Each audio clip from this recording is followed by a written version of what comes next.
All right, now we're recording. I'm sure you guys all got your pop-ups on the other end. Welcome, everybody. Alderman Andre Vasquez, 40th Ward. We are having our Q2 quarterly town hall. As I stated, for ground rules, if you have any questions during the presentation, please type them into the chat. We'll answer all those questions once the presentation is over, and then hopefully open up enough time after that if there's any other questions. So first, we're going through our team. Actually, let me go back to show folks the agenda. All right, so services, development, legislation, and community engagement we'll be going over. All right, so here is our team. So we've got Lindsay Tillman, who has been our chief of staff, and this is a first formal announcement publicly.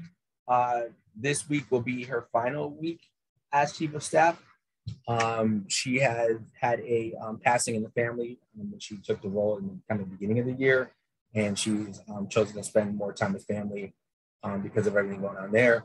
So she communicated this to me about a month ago and has been kind of helping me transition. Our new chief of staff will be Pooja Ravindra, who some of you may know. They were our director of constituent services and community outreach. So they will be stepping in as of today as chief of staff. Right now, Lindsay is still working backup as we're kind of doing the transition, but just want to communicate that to folks. Also on our team, we've got Morgan, who's our Director of Development and Engagement. So all things development, our precinct partner program, and much more. We've got Daniel Strom, who's our Deputy Director of Constituent Services and Community Engagement. Bill Hohenadel, who is our Ward Superintendent. And we are also currently interviewing to bring on a part-time person as a Constituent Services Coordinator. So we want to make sure that the services, that there isn't a gap in what services feel like, that we're every bit as responsive as we have been. We'll continue to do so. Right? So here are our ward service reports, and they look super tiny. I will read them for you all because I can see everybody squinting. So these are the top 311 requests for the past year. Number one is abandoned vehicle. It's like 29,000 complaints on that. Shelter requests, so when you've got unhoused neighbors or folks seeking shelter, 24,000. Tree planting at 16,000. Rat abatement, rodent abatement at 15,000. Building violations at 15,000. Graffiti removal at 11,000. Potholes at 9,000. I put a lot of those in myself. I raised my hand on that one. Sign repair requests, 8.5 thousand. Aging direct service, right? So our neighbors who are seniors that are in need of help, 8.5 thousand, and garbage cart maintenance, 7.5 thousand. Right? So this is kind of just to give you somewhat of a baseline of what things look like when you're looking at them year over year, as well as just giving you an idea of like what we get the most calls about. Now, if we're looking at it based on the second quarter, right, then we get a little bit of a difference, not much. Pothole in the street complaint, we got 745 of those. Again, I'm pretty sure our office did most of them, and I'll walk through the pothole thing later. Graffiti removal, 337 requests. Rat abatement, 292. Shelter requests, 282. Abandoned vehicle, 245. Parking meter sign postage or bagging, right? So this is 168, which is higher than I would have imagined. I don't recall getting a lot of those at my desk. But tree trim requests, 160. And we've got improvements there we'll be happy to share with you all. Garbage cart maintenance, 153. Traffic signal out, 139. Right. And we got some more neighbors still trying to come in. Sorry.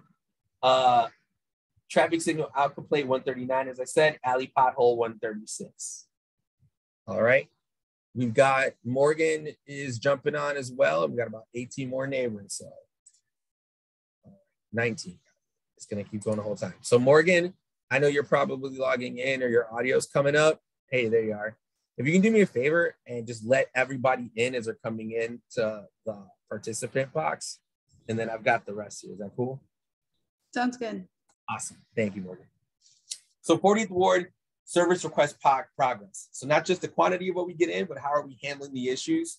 This is a snapshot from when we actually pull the reports to look at. So all in all, in this quarter, we've had 5.2 thousand different requests coming in. So, you know, it's a little bit over 1.5 thousand requests coming in a month. Total, so 5,235. completed 77.84% of those different requests. Open, we got 20.53, and then 1.62 canceled.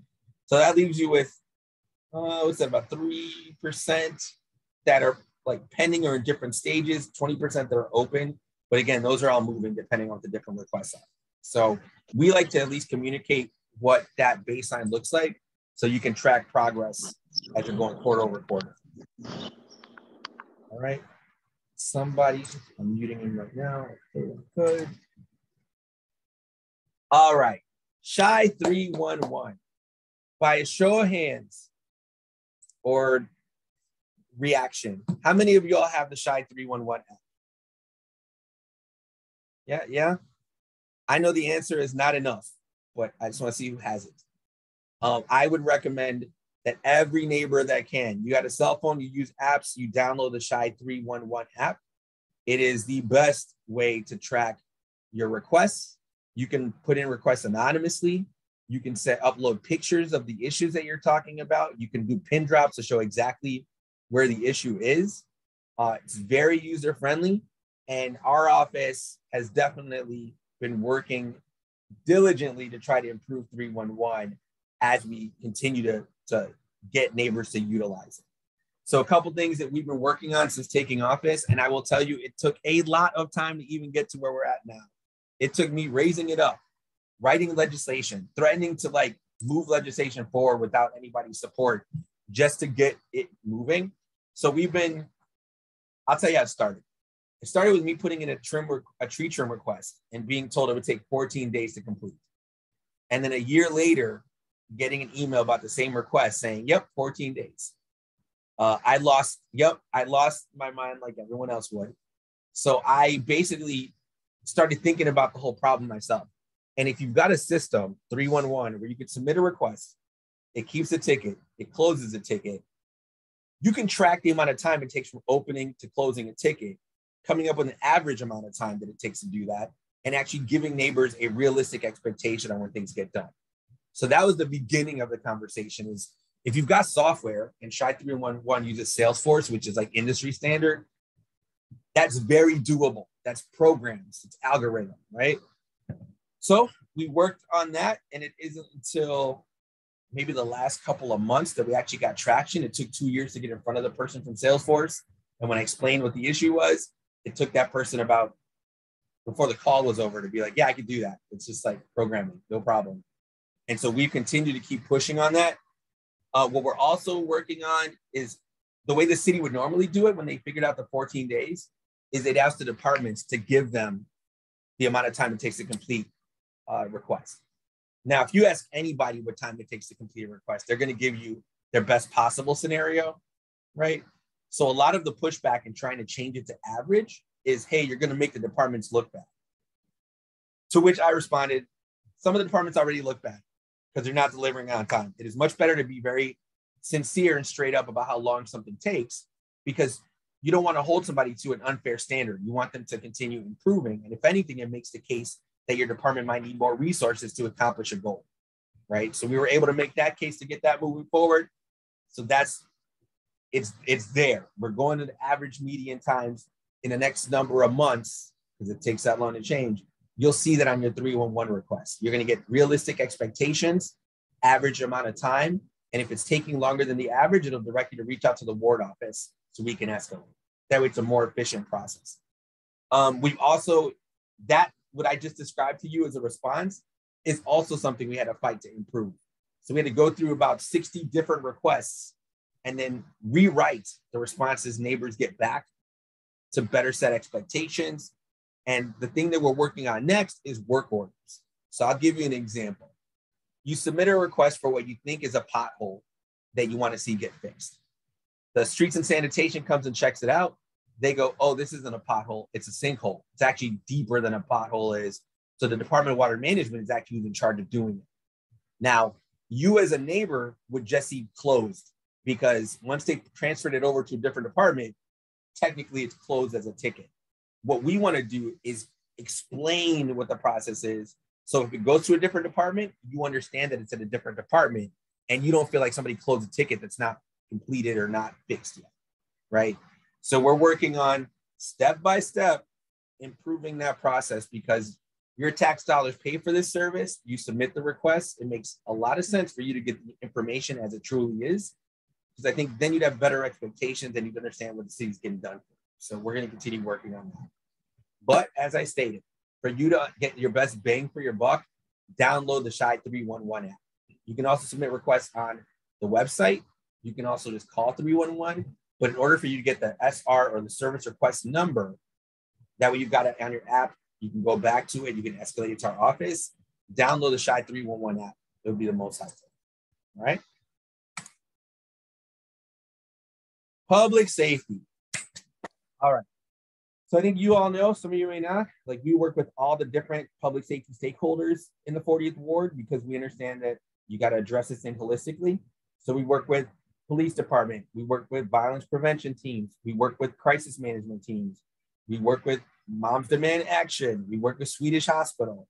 So we really think about the fact that when you think about what public safety is and how you want to make an area safer, you've got to address the root cause of an issue. You've got to address immediate circumstances that occurred, and you've got to work with different stakeholders to accomplish that.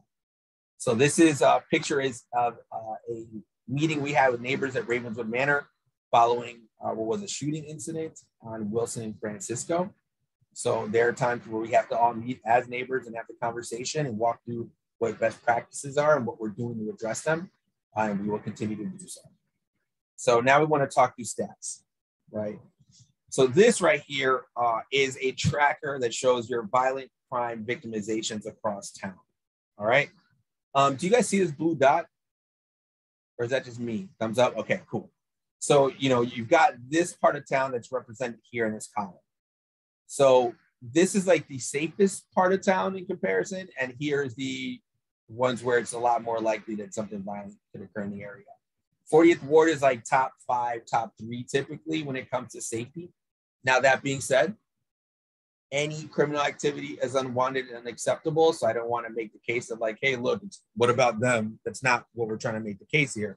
What I like to do is make sure that we deliver the information accurately to our neighbors, because it is much better to know what's going on than to not know and then be kind of more fearful of what you believe it to be, right? Like I'm somebody who for a while had the Citizen app and was developing anxiety just every time this thing would buzz, right? And then realizing not all those things are confirmed. Let's look at the data.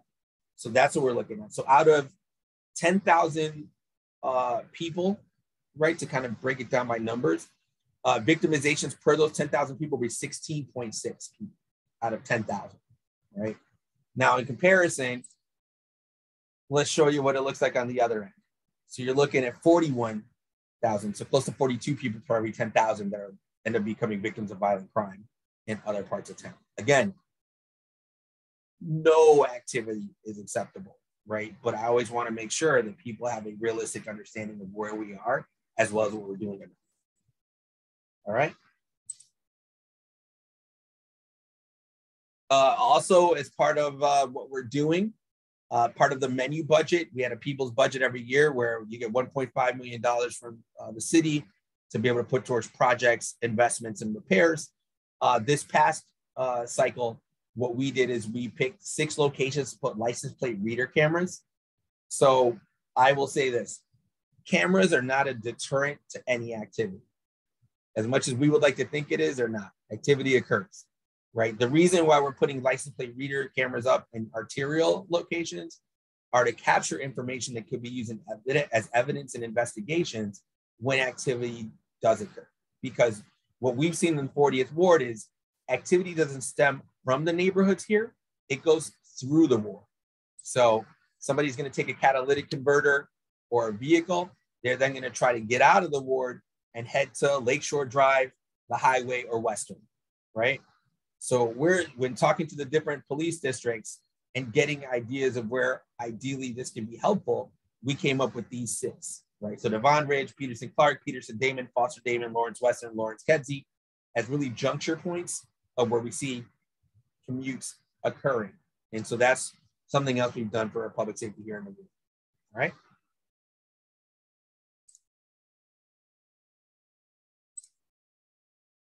trees. Perfect segue. Not really, but we're going to do trees. So, Daniel, you're here. Are you able to talk trees? Yeah. Good evening, everyone. Hopefully everyone can hear me. Thank you so much for making it out tonight and, getting on here virtually with all of us. We really appreciate that. So I am the office's liaison to the Bureau of Forestry here. So I am here to talk to you about all of your tree needs, tree questions, and everything else. So go on to the next slide.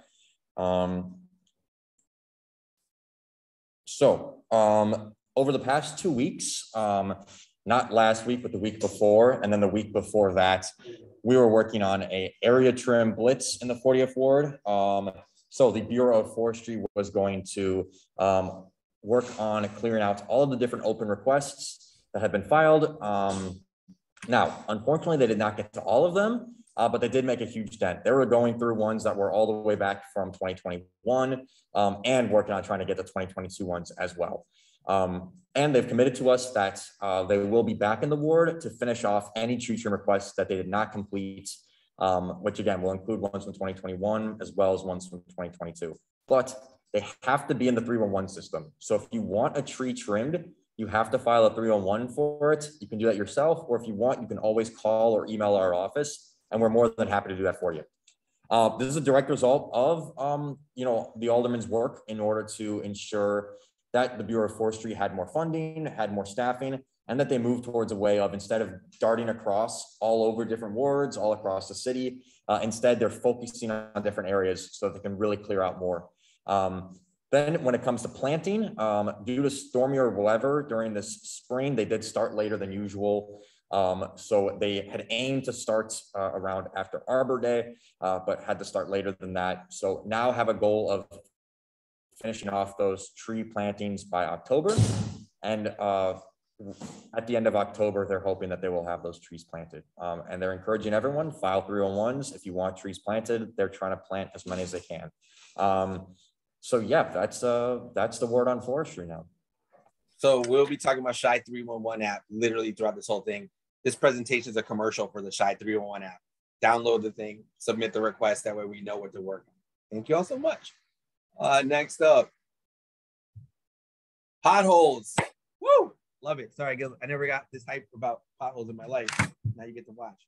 So this all started because, as we all know in Chicago, right, the weather tends to affect asphalt here, causes it to contract and expand, right, because of the heat and the cold. Then all the vehicles on top, you see things chip away, they become potholes, right? However, nobody ever really submits pothole requests, right? So we were driving around the ward and it felt like driving on the moon. And so I would look and I directed Daniel from our team to pull all the pothole requests. Like, let's just see what we got out there, right? Now, mind you, 40th Ward goes from Clark to Kedzie, from Lawrence to Devon, right? Roughly that large of an area. We pulled all the 301 requests. We got a total of 70. I could probably find 70 on one street if we just continue down like Western, right? So because we knew that was an issue, we then decided, you know what, we're gonna drive around the ward and we're gonna start submitting the requests. So we started basically myself or somebody else driving, somebody riding shotgun with a paper notepad or their phone, literally writing down which address the pothole was in front of. Is it an even number? Is it an odd number, right? We did all of that.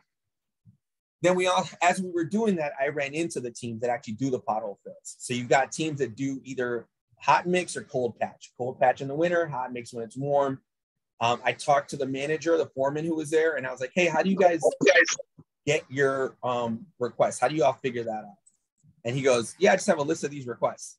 It wasn't in any order. It wasn't mapped out. So you got people zigzagging from one place to the other to do a pothole, maybe not even completing the block. So I reached out to the deputy commissioner of the Department of Transportation. And I said, hey, if I were to put together a spreadsheet with all the requests and we map it out for you all, can we try to get a more efficient process to really take care of this stuff, right? So he was like, yeah, Alderman, people don't usually ask us for that. If you want to give it a shot, like, yeah, we'll give it a try. So here's what that looked like. Those are all the requests we put in. It was 374 street potholes, 86 alley potholes, 8 blocks that were so heavily affected that we recommended full repavement. So if you look at all if you look at all of them, that's all the ones that were submitted.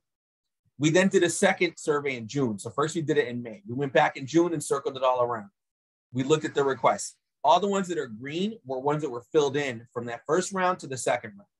So to their credit, they did about 80% of them, right? Now the yellow ones were either ones that weren't completed or new ones that we found in June, right? But either way, we were able to get some traction by doing it. So this is now something we're going to be implementing maybe a couple times a year. I don't know that we've got the capacity to do it monthly, but it definitely is helpful once the seasons change, right? Once it gets warm to kind of do those passes to cover it. So again, for our unending commercial for Shy 311, please download the app. Notate when you got a pothole. Tap that thing. Let us know, because that's the best way to get it addressed. If the city doesn't know, they won't be able to. And then somebody's going to say, well, why don't they just do it when they're driving around?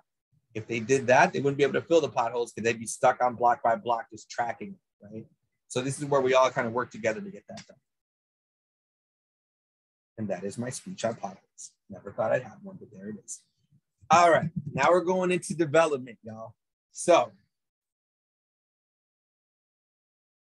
first, we want to go over the development principles that we've got, right? So when we think about development here in the 40th Ward, obviously it takes a lot of different forms, but we try to maintain some core principles. So we try to make sure everything's community driven and community centered, right? So our zoning process here in the ward, if anyone seeks a zoning change, we have them flyer the neighborhood.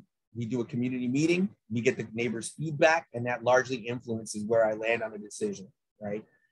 When it comes to legislation, when it comes to improving repairs, we do that through the menu process. We've effectively said, this government is yours. You all pay for it with your tax dollars. We want to make sure you're empowered so that we make these decisions together, right? Obviously, I'm elected in the role. Sometimes I get a little more context because I'm in the weeds and this is like the work. But I believe it's incumbent upon myself and the rest of us in government to make sure you all understand how it works so that you have better sense of what's happening with your money. Fair enough? Second, creating dynamic and stimulative opportunities, right? So a prime example of this is the Ainsley Arts Plaza. We took a parking lot and said, you know what? Let's create a space here for people to gather, to have events. Now, if you go over there, which is located on like Ainsley and Western, every Saturday or every other Saturday, they've got the makers markets. They've got events there. So that's an example of it. Another one is the viaducts that we recently started to bring artwork towards. It's finding different ways to add creativity, to bring a vibrance to an area that makes it a destination for folks and helps uplift like the business districts when possible, as well as the neighborhoods. And third, communication and coordination until completion. There's 2 big examples of that we've kind of shown in our first term. One is the Peterson Ridge Metro Station, which had been held up for about 12 years. And then I live across the street. I won't say that that's why, but there is an incentive to be a squeakier wheel there. That allowed me to get everyone on the same email chain and literally nudge the heck out of them until we got traction and things moving. So if you pass by Peterson and Ridge now, you'll see it's getting built. I anticipate completion being mid next year, maybe at the end of the warm season, but it is moving, which it had not been doing for over a decade. Another example is the area that's supposed to be a park behind the Edgewater Medical Center, or the former Edgewater Medical Center. It's called Park 599. Will be called the West Edgewater Green at some point. Same thing. Get them on the same email. Calls every week. Continue pushing to see what the hitches are, what are those hurdles, overcoming them so we get from point A to point B and get to completion. So here are some of the projects we got going on. There's a bunch. We got Peterson Ridge Metro, as I stated. It says Q1 2023. I'm going to say mid-year because that's, right now, actually, backtrack a little bit. There's a current strike happening between the workers at the asphalt companies. So that is slowing up projects citywide, which is going to add more time to all the projects we got going on. But just want to make sure to make that clear. We've got the Lincoln Avenue streetscape. So in my first year and a half, I was able to secure $16 million of TIF funds to create a full new streetscape on Lincoln Avenue from Western all the way to Catalpa, and also Catalpa from Lincoln to Western, because it's one of the widest streets. We're going to make that narrower, more pedestrian friendly. All along Lincoln, we're doing the same thing. We're looking at protected bike lane from Western to Foster. That's curb protected. We're also looking to add more placemaking. So on the little side streets, like your Argyles and your Ainseys, there'll be little people spots to hang out and kind of eat, chill. We'll also have on Catalpa, the northeast corner, which is the Sushi June. For those of you who might know that corner, that's going to have a little more of an outlet so people can sit. There'll be seating in that area as well. And then we're looking at diagonal parking along Catalpa to narrow the street, add more parking as well, and make it more walkable. Lawrence Streetscape, that's been up in the air for 5-6 years. It's currently finished its request for proposal process. They're looking at the different bids. So within this month, that should be completed, and they'll have a contractor that'll then begin work. And this is Lawrence from Western to the river, really doing upgrades there, right? Next, Catalpa Clark Plaza. So that is Catalpa in between Clark and Ashland. So between the Jewel and the Walgreens there. So we had made that a shared street, right? Close it off for a little bit, been able to do events, the farmers markets happening there. Alderman Osterman, 48th Ward, helped appropriate about $3 million worth of funding to make that like a public space, a public square area. And right now the conversation is revolves around, do we completely close Catalpa and just make it a permanent people space? Or do you allow like one lane of traffic for folks who want to be able to utilize that? So there will be a community meeting. We don't have a date yet, but it'll be in person on Catalpa to get more feedback, because everyone surveys, but we want to hear from everyone before we land on a decision. So we'll be able to share that soon. Next, Clark Street Bike Lane. So this has been a work in progress, and it has had a lot of its own hitches. Now the asphalt is the newest one, but along from Rose Hill all the way to Devon, on both sides of Clark now there are bike lanes, and they were painted. Then there were bollards. We're going to have curb installed there. We're also going to be bringing parking back to 3 blocks on the west side of Clark that were particularly challenging because there wasn't parking there. So it is the 5800 block of Clark. So that's where Northside Dental is, across from Gethsemane. The 5900 block, that is the Domino's building. It's not the Domino's building, but you guys know what I mean. And then the 6100 block, which is the block south of Granville where the auto shops are. Those are all going to get parking spots back. It's still going to be protected bike lane, but we recognize the need there to have parking there. And then in the 2.0 version, they're going to have bus pickup spaces, meaning your buses won't have to pull up to the curb to pick up people. They can continue down the traffic lane, pause, have people jump on and continue on, because there'll be a place where people want to get on the bus to wait. So it makes the lane further protected, also makes it more convenient, and hopefully helps in speeding up traffic, right? Because you don't have the buses having to pull over. On top of that, we also have the Western Ave corridor study. So we've got a lot of meetings that have been happening to try to improve the area from Addison all the way to Howard on Western. And what we're looking to do, in spite of the corridor study, because we want to get stuff done now before the tip disappears, is directed them to resurface Western from Foster to Peterson, to work on the sidewalks and the curbs as well. Because if anyone that's been in that area knows it needs a little bit of loving. So we've been working on that.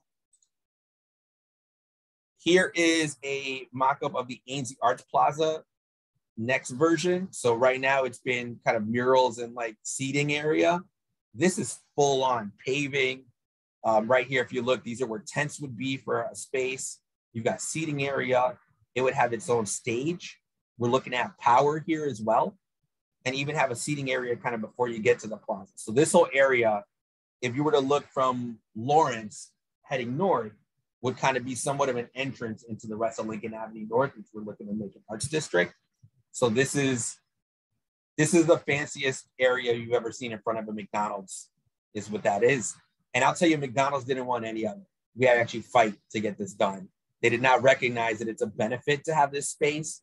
We did, you might have heard of a corporate takeover. What we did here was a public takeover. We took it right on back, said it was city land, and made this space. So just want to show y'all that. Next up, the Peterson Ridge Metro will be looking like this when it's completed. It's coming mid next year. It's happening. It's also going to have 47 parking spots south of Peterson as well. But it's also why we have conversations with neighbors about potentially getting permit parking, because it will have an impact in the area. Here's the bus boarding islands that I kind of mentioned for the buses here, right? So here's where the bike lane is. Here's the curb. Having that space there for people to wait allows for a much smoother transition there. Potentially having bus only lanes down the line, concrete curb protection there. So, you know, we're really working on it. And like I said, it's a work in progress. I think we've seen the amount of accidents that have occurred in the past month and a half. We want to make sure that we're thinking forward when it comes to infrastructure and repairs. So this is what we're looking at. Now we've got project updates for parks and schools.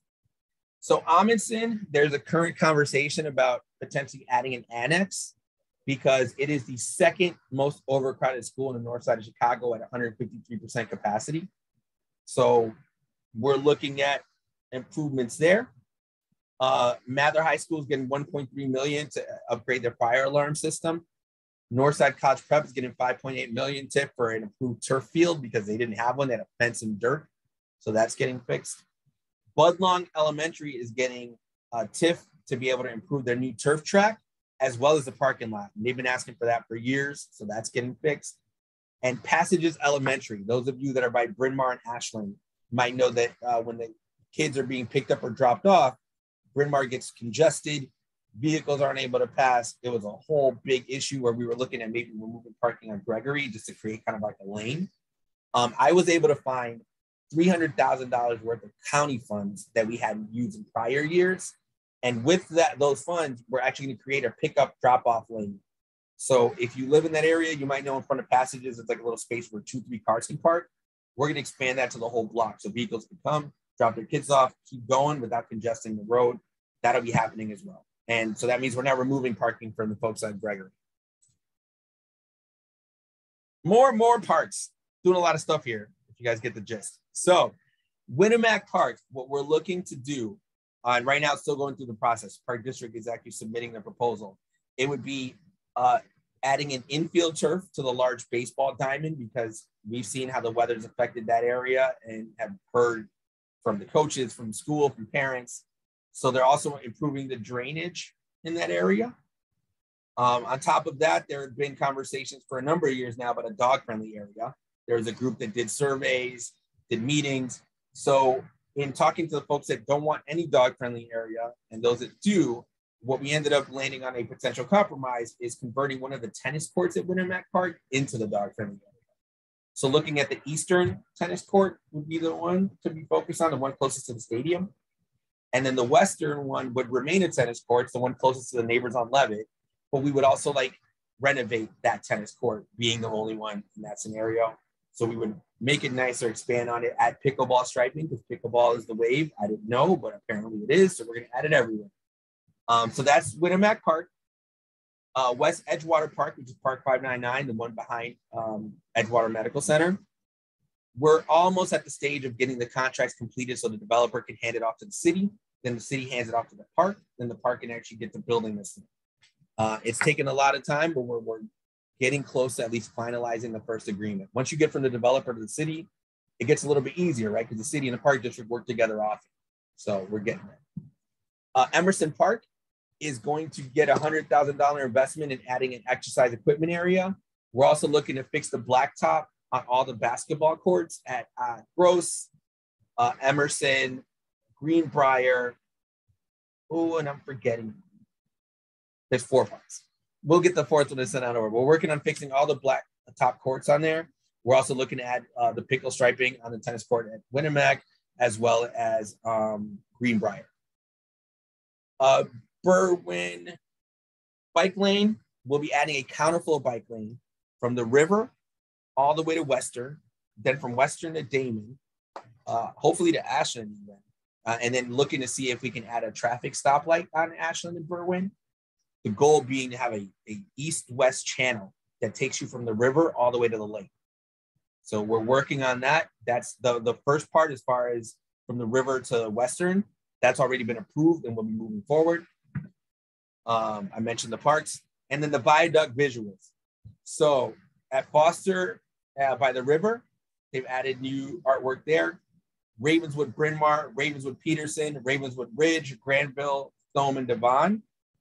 I was able to find a lot of artists that I was a rapper for 15 years. So I had a lot of muralist friends. They're coming in and doing it no charge. They want to just put our work up. What they wanted to do was to be able to express themselves freely, right? And so that was a very fair trade. They get to do whatever artwork they want. If neighbors want to have more input, then they got to pony up some funds to pay the artists. But I think that we're beginning something that every year, every 2 years, we can have new artwork on the viaducts and kind of develop that into a process where we can make sure the artists get paid while also, developing the artwork there. Here's the Berwyn bike lane kind of layout that we're talking about. So it would be painted counterflow, right? And a way that kind of delineates and allows people to know which way you can go. And then here we've got the viaduct artwork at 6 of them so far. We still got a couple more coming. So all this done, artists just donating to be able to kind of rejuvenate what were not the nicest viaducts prior.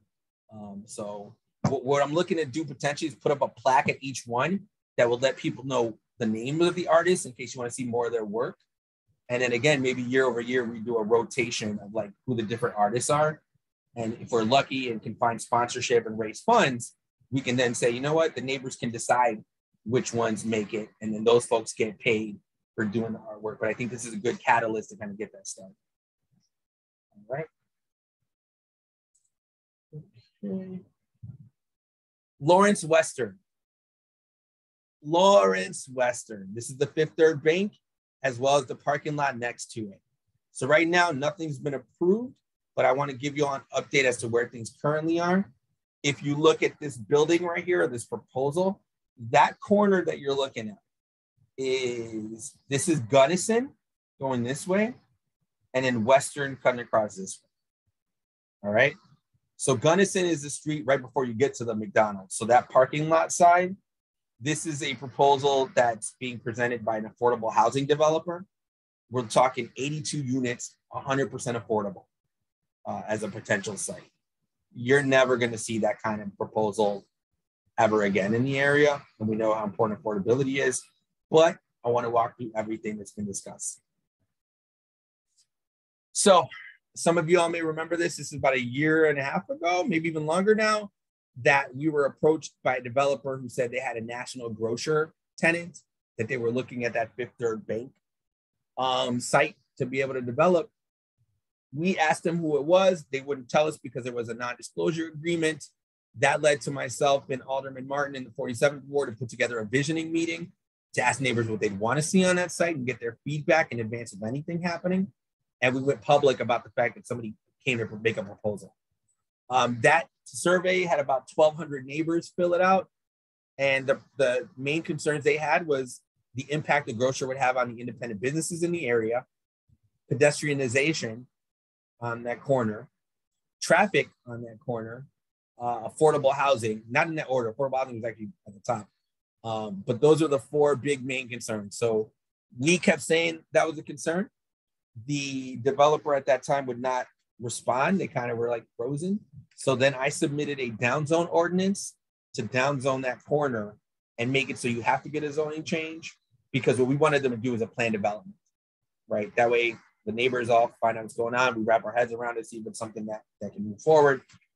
When I submitted the downzone ordinance, the Department of Law then reached out to me and said, hey, potentially you could get sued, or the city could, because since it's in the middle of a transaction, it could constitute a taking because you're devaluing the property in the middle of that conversation. I said, yeah, so what?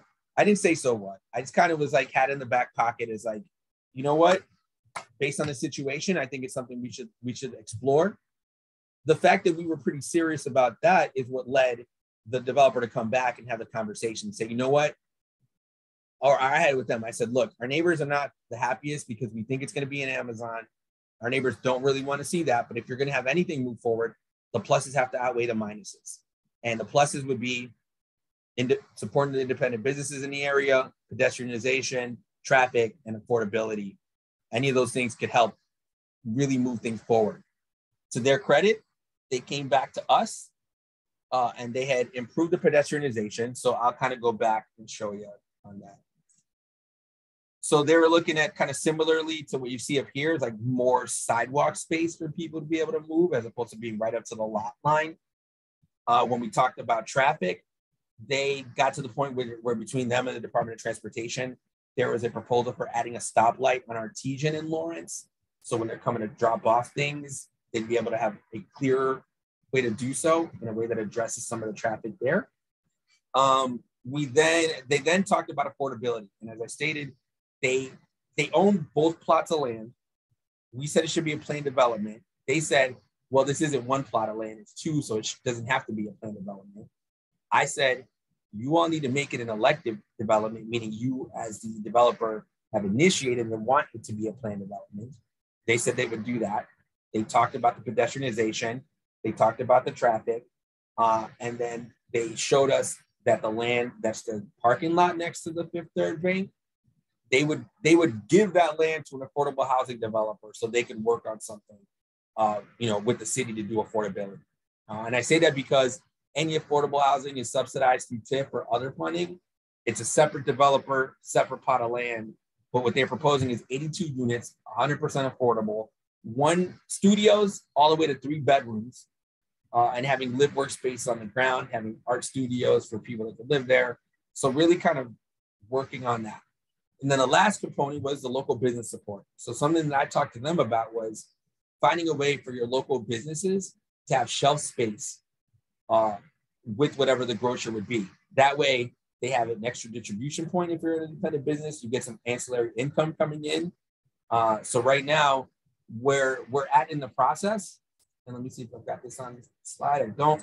Where we're at in the process is the developer is going to be talking to the local community stakeholders. So that's the block clubs, that's the chambers of commerce, that's the businesses, to find out what they can do to be community partners. And then we'll see what those stakeholders say to us to figure out next steps. That's where things are currently. Want to make sure to communicate that to folks. All right, legislation. This is from a day that will live in infamy, where the governor was here at Howard Brown Health and we got word about the Supreme Court ruling. I did not know that was going to be the press conference I showed up for, because it was actually for a legislation that had been passed. But here we find ourselves in this kind of time range. All right, so here's what we've introduced and passed.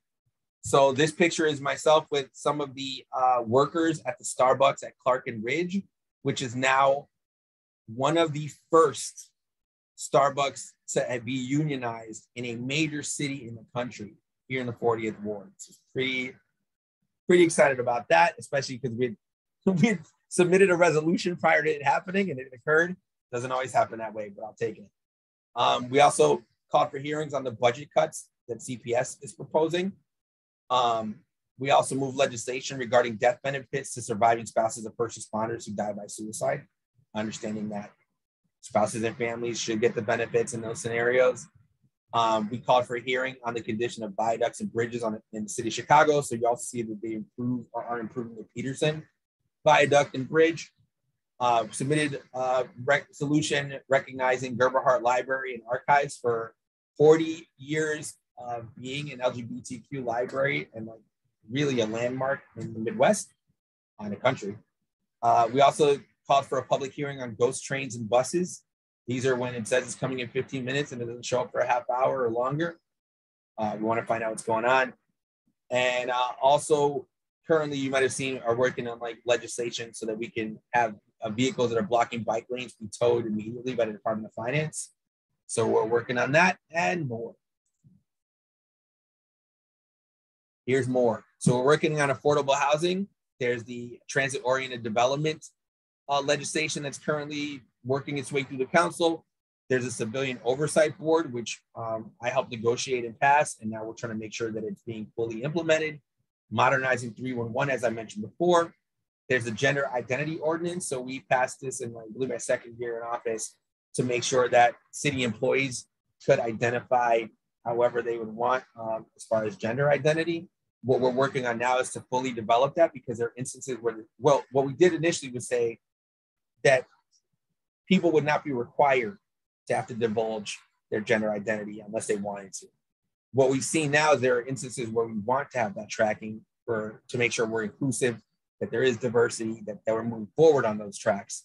So we're going to develop that more fully, obviously with stakeholders and advocates at our side. So that's something else we're working on. The LGBTQ business disparity study, which was put out, I think, about before COVID, and the COVID kind of threw off the results. We've got to prove the disparity in order for there to be like a designation for LGBTQ businesses when we talk about the city hiring. We're working on language access and more safe street legislation. Community engagement. All right. And I want to shout out, let me shout out the crew here. These are the folks that came out to do the cleanup at Greenbrier Park, and they throw down. And I just want to commend them for that. All right, so here we'll go over all the different like 40th Ward kind of initiatives we have, which are the art and access grants that we were able to do this year, the People's Budget Process, precinct partners, and 40th Ward Neighbor Network. All right, so the arts and access grant. So every ward, and this is something that was voted on the last budget. This Pooja, our chief of staff right there. It's a lot of love. So each ward got $100,000 to be able to award in grants.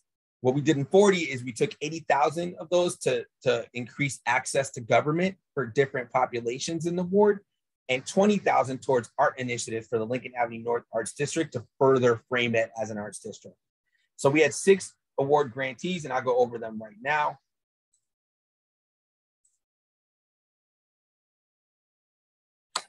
So Super Void was awarded $23,000 to upgrade our website. We want to make that more accessible. I like our website. It could definitely be better. And so we want to make sure it's easier, it's convenient, that it provides as much services as possible and that people can really interface with it. So I got $23,000 for that. The award handbook, $12,000 awarded to HMF Communications. This is to create a physical handbook, right? Not everyone's got internet access or can play with our fancy phones. We want to make sure that we have like physical copies for our seniors that could also be placed at like grocery stores and convenient places so people know how to access government there. So they'll be creating a physical one as well as a digital version that shows what all your local government can do, what all your local government has done, so that you all can understand like, oh, this is what our public dollars pay for. Now I know what I can ask these folks to help me out with. All right. Then you've got 3 groups that are basically community navigators. So community navigators are folks who would like go door to door, do events in the ward, do table days, outreach, partner with different organizations to help get the word out and help folks learn more about their government. So we've got public safety navigators getting $15,000. So that's to talk about what are all your different public safety alternatives, hear how folks are feeling about public safety, make sure we're able to have that kind of back and forth communication. Be really public safety liaisons, think about it. $15,000 for Indo-American navigators. So the Indo-American Center, that's for our South Asian and other Asian communities. So we're talking about like West Ridge and a lot of folks who, and I'll say this from personal experience, like when you're first generation or you're coming in from another country, you're not going to feel comfortable accessing government, right? You're not going to have people who maybe speak the same language. So having navigators that reach out to that community is one that I think helps them access government and helps us understand more what the needs are. Same thing for Centro Amero. They got $15,000 for Spanish language and undocumented folks as well, right? We want to make, I speak Spanish, but I'm like one out of the crew. Our crew is learning, but we also want to be able to partner with organizations that do the good work. So they're getting $15,000 to do that. They're also going to be hanging out with us on ward night, right? So if neighbors want to come in, they'll know they can come in on a Monday night, and no matter what language needs are, we'll have folks there who can help out, depending on Then for Lincoln Avenue arts installation, we awarded $20,000 to Music House to do 4 murals along the area. I actually was just talking to them today, and I think one of those might be the Diplomat Motel, which is across the street from Tony's on Lincoln, as potentially being like a whole wall that could get a mural. So we're just looking to find other locations as well. All right, now we're gonna go to people's budget. Morgan, you want to roll into that, or you want me to? Your call. I can take it. Hi, everyone. I'm Morgan. I'm the Director of Development and Engagement here at the office. I started in February, so I'm excited to say I think I've been here about 5 months now. So this is my first season of the People's Budget. This year, so right now we're working on 2023 People's Budget. The voting will be in November, and we are looking for submissions. But the projects that were authorized for the 22 budget that you all voted on are listed here. 500,000 went towards infrastructure repair. We put money towards a pedestrian safety island at California and Carmen, 6 pod cameras, outdoor fitness equipment at Emerson Park, which I'm personally really excited for, 3 green alleys, and resurfacing Ravenswood.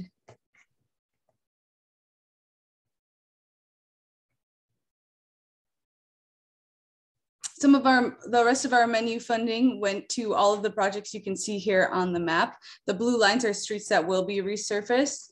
Purple are street light upgrades. Red is sidewalk repair. Orange is curb and gutter repair. Dark red is where the license plate reader cameras that the alderman mentioned previously are going to be. And yellow are our green alleys. Again, if you have a project that you think would be great for participatory budgeting, you can submit that via our PB form. Or if you have like a sidewalk that's broken, if you want your street to be repaved with our 2023 budget next summer, we also have a submittal form for that. And I'll put both links in the chat shortly.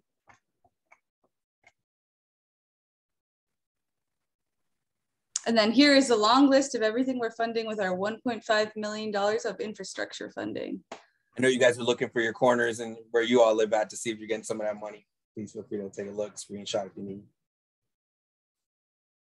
All right.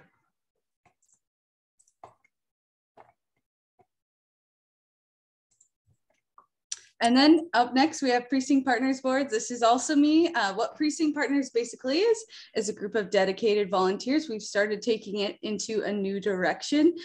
This past Saturday, we had 30+ people show up to the office to participate in one of our 3 boards. Our environmental board, this I mentioned in the chat earlier. For those of you who are interested in educating people about caring for the trees and doing native plantings in their parkways, all the way up to climate change level policy on the city level. If you have any interest in the beautification of our ward or in sustainability, please join us at our environmental board. The Safe Streets Transportation Board focuses on cyclists, pedestrians, making streets safer for all of us. Right now, some of the ideas proposed at our previous meeting is we're looking into a few policy ideas, as well as we're looking for areas in the ward where we can add more pedestrian bump outs where people do want those bike lanes, and then we can put them up for vote at our participatory budgeting to see where the areas most in need are in our ward. So if you come participate and you have a great bike lane idea, we can get that on our ballot and get it installed. And then Daniel Strom will talk about the youth board. Yeah, so thank you so much, Morgan, for that. Appreciate it. So then the third component of the Precinct Partners program is the youth board. And so the 40th Ward Youth Board is going to be dedicated towards fostering young folks from between the ages of 12 and 18 who are interested in getting leadership experience and just like making sure that they can begin to learn about government and different things about voting, different things about how the government works, how legislation is crafted, things like that. And then in addition to that, we'll also be dealing with community service projects like different park cleanups, community cleanups, and then want to talk also about scholarships, college applications, things like that, just to ensure that young people are able to get involved and yeah, connect with one another over like shared passions of government, shared passions for service. So if anyone here is a parent and wants to tell their kids, please encourage them to do so. It's a great way to get service hours. Looks great on those college applications, and it's just a great way for them to meet people. So definitely please spread the word about the youth board.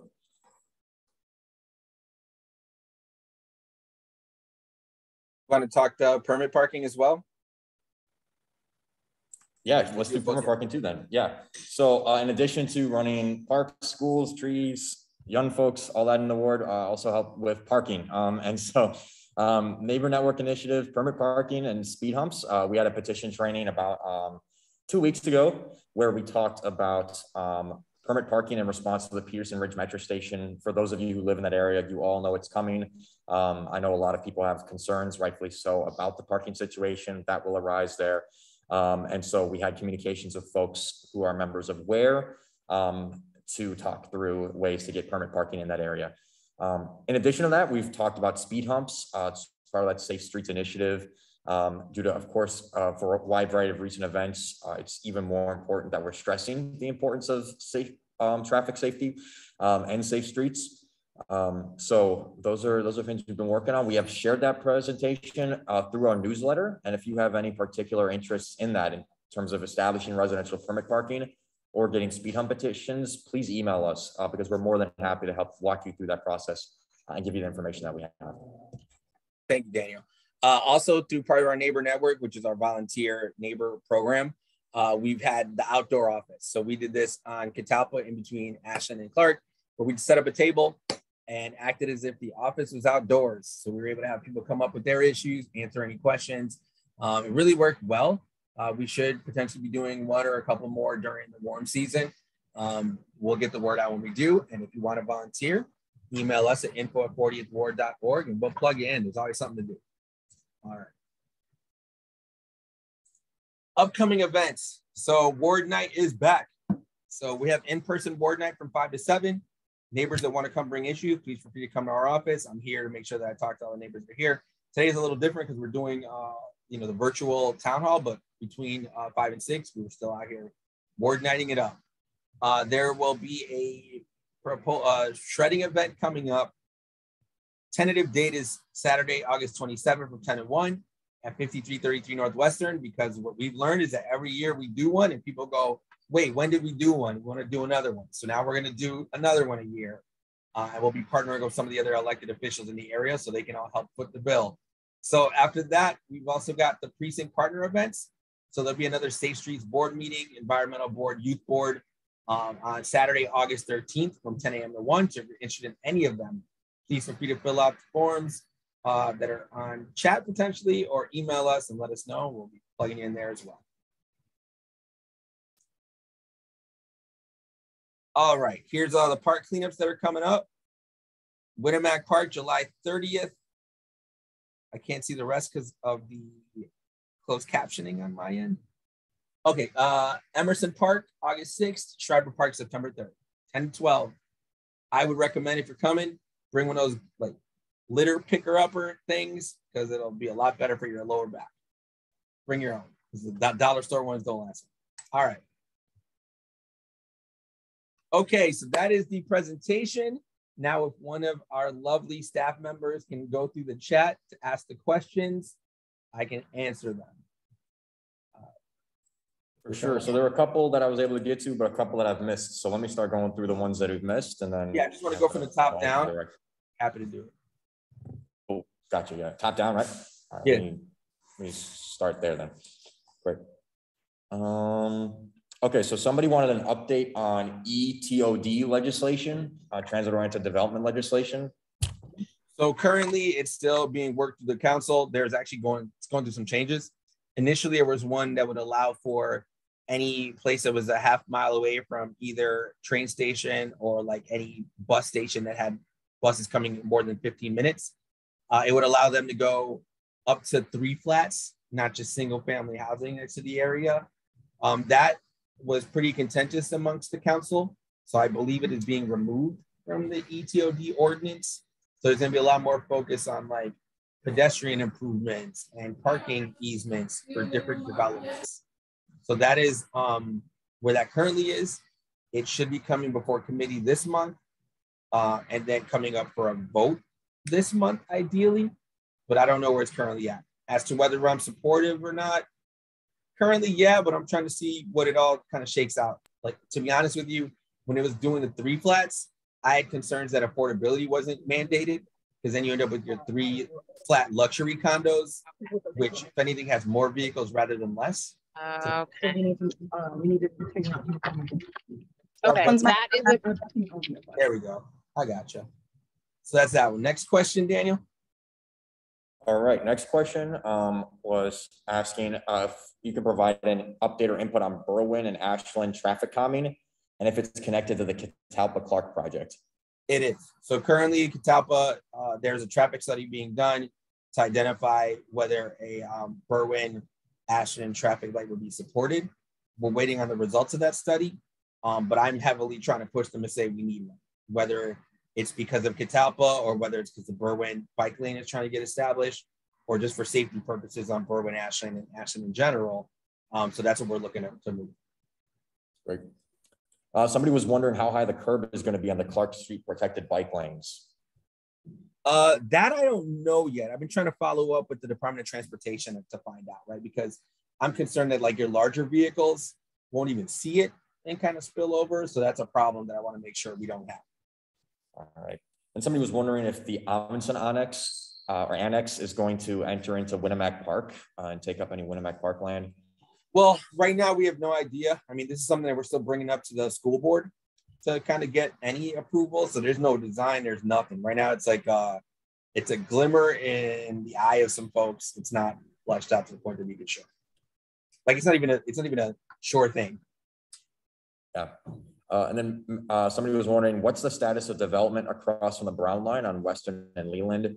This is the gateway to Square from Western. Is it remaining a parking lot? That I don't know. That's 47th Ward, 4715 Northwestern. So I think that one's still up in the air as well. Somebody was wondering if there's a timeline for Winnemac Park improvements. Park District has to submit the proposal. I believe that might be happening this week. We're trying to get it moving before that TIF expires because it would be funded by the TIF to get all those improvements happening. And that TIF expires, I believe, at the end of 2024. Yep. And then somebody's wondering a timeline for West Edgewater Park to be completed. At this point, I would say the contractual work will get done this year. I could imagine it being completed by the end of the warm season next year, but we're trying to push to get more progress earlier on. Great. Timeline for traffic study for Berwyn and Ashland? That we don't know. Like if you would imagine, the department gets traffic studies from across the city. So we submit them and then nudge the heck out of them, try to get responses. And somebody was wondering if there's going to be a survey of people living on Berwyn in regards to the bike lane there? No, but we will get like a letter out communicating it because we're talking about paint. Right. All right, let's keep scrolling down. Will there be low income housing tax credits used as part of the capital stack of the Western Lawrence development? Yes, so that they were approved for the low income housing tax credit. So that is part of what's being proposed to help make the 82 units of 100% affordability. Okay. Connected to that, they were wondering who will be the developer for the affordable housing component, if that's been mentioned yet or not. So the developer that's been working this has been Midwest Related. They're the ones doing the pro forma, which is like the math on like the financials and how to make that work, as well as like the mock-up and the proposal that you all saw, like the drawing. Someone asked if are you working with an accessibility consultant to make sure the website is fully accessible? So Supervoid, when they submitted their proposal, was heavily focused on accessibility. So, you know, if there are other folks that you want to recommend to help like provide input for accessibility, please send it on over. But that definitely was a focus of the improvements based on the proposal. All right. Someone was wondering, is there no, as a big, they said even it's a meta level question about the people's budget. Is there no other city money outside of the menu funding to support infrastructure repair? There are federal funds for some of it, but not at the like ward level, right? Like if you're doing bigger projects or bigger endeavors, like the mayor announced trying to do curb bike lanes for all the places that are currently supposed to be protected, that would be coming out of like the federal funds that go into the Department of Transportation. So the fundings are there, but when it comes to like the ward level, the pothole stuff, like it's pretty much like menu stuff. And when you're talking about alleys, for sure, you're talking menu budget. Because you only get 3 options when it comes to alley. Either you get the green alley, which is through the menu process, and we're talking about 250,000 bucks a block. So if you're lucky, you do 3 green alleys a year out of the whole ward. You could have in the past requested concrete paving over your alley. We will no longer do those. After doing it for 3 years, we've learned that 100% of the time, when you do the concrete paving, you get complaints from the neighbors about water pooling up and not going anywhere because now you've got the concrete paving. So the third option, which is the one we stick to now until there are more funds, is really covering up the holes with the asphalt and making sure that we do that as level as possible, which is why submitting those requests for alley potholes is super important. Right. I know somebody asked, just wanting to confirm that the pod or POD cameras are over $10,000 each. Yeah, and they're not pod. I mean, I know it said pod on the slide, but they're the license plate readers. There's a difference between the two. The license plate readers, I believe, are anywhere from 10 to potentially 20. So we used the 60,000 that was part of many budget to cover a lot of it. And then we had discretionary out of some of the money that was left that wasn't already allocated to put towards it as well. What's your take on this? Somebody asked if they can ask a verbal question. Yeah, once we get through all the chat ones, no problem. Okay. This is, okay, there's one more. This is less a question, but just kind of somebody said Winamac improvement timeline and bringing all recognized park groups as a priority. So getting the timeline. But we've got all the chat questions done so far. No more chat questions. I think as far as a priority, once we've already talked to the Keep Winamac Green folks. We talked to the dog friendly committee. We've also talked to the Amundsen Athletic Field Group. So once we get a formal, like Park District is actually formally put it in, we'll communicate that out with neighbors and we can have the conversation as well. Awesome. Okay. I will unmute. Yeah, so if you have a verbal question, please do me a favor, raise your hand, and then we'll call on you to ask a question. Hi. Hi. Thank you, Alderman and team. I appreciate it. I was wondering Stephanie, what you guys. Hi. Did you raise your hand? Oh. We want to make sure we respect everyone's time and questions. So if you want to raise a hand, cool. Anybody else? No. Stephanie? Yes. Cool. Now we're good. Sorry that I was all real process oriented there, but totally. What's up, Stephanie? What do you got? Sorry, I was the one that messaged Daniel. I apologize. I was wondering if there's anything your team can do to support renters in the area. Specifically, some landlords are increasing rent, within the fair range of 5% to 10%. But I live in a building where they're upping rent 30 to 45% on current leases, new leases. They're kicking out. I'm losing half of my neighbors or more. I think the whole building's going to be all new renters, unfortunately. Is there anything you guys are doing with inflation, anything that can be done at a city level to support renters? So at the city level, they had funds that they were giving out, but those got dried up as soon as they get out there, right? Legislatively, at the state level would have more as far as addressing rent. However, I want to know what building we're talking about. So you do me a favor and send me an email with the address and contact information for that property owner.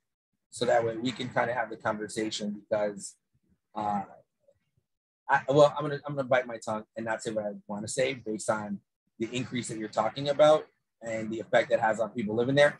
I think I'm pretty confident I am the only renter in city council.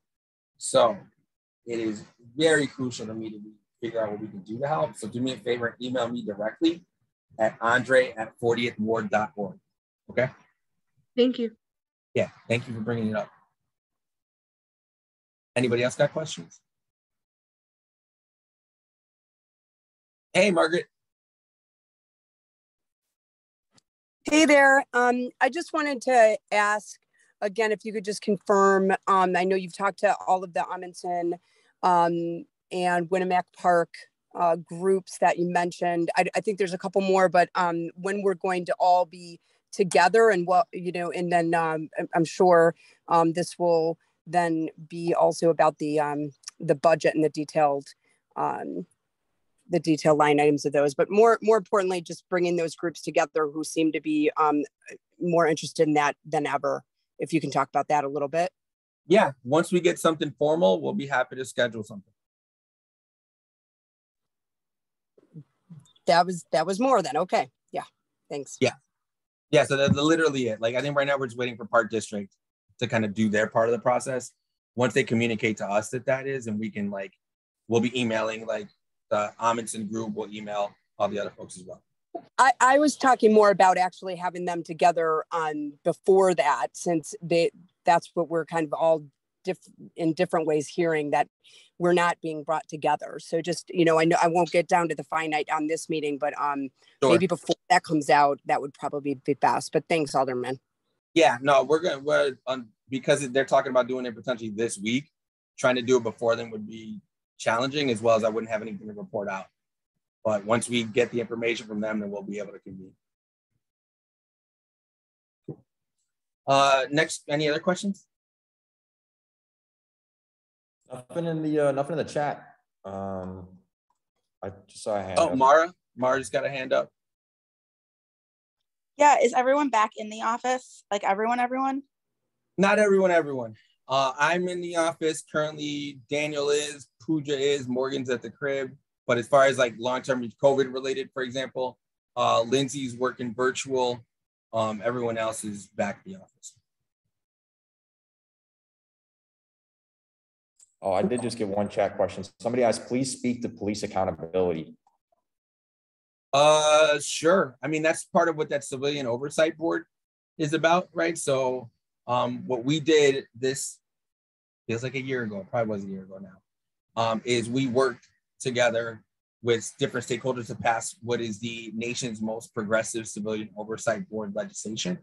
What that does is it creates a board that writes policy from the top down, as well as it creates an elected position from the bottom up. So for every police district, there'll be 3 elected officials, district counselors, whose job it is to hold accountable at like the district level, as well as be public safety liaisons between neighbors and the police districts. So that's what we're looking at currently, and making sure that gets enacted further, so that we can write policy that then holds more accountability, knowing that an accountable institution is one that people could have more faith in. I thought Bonnie had a hand up.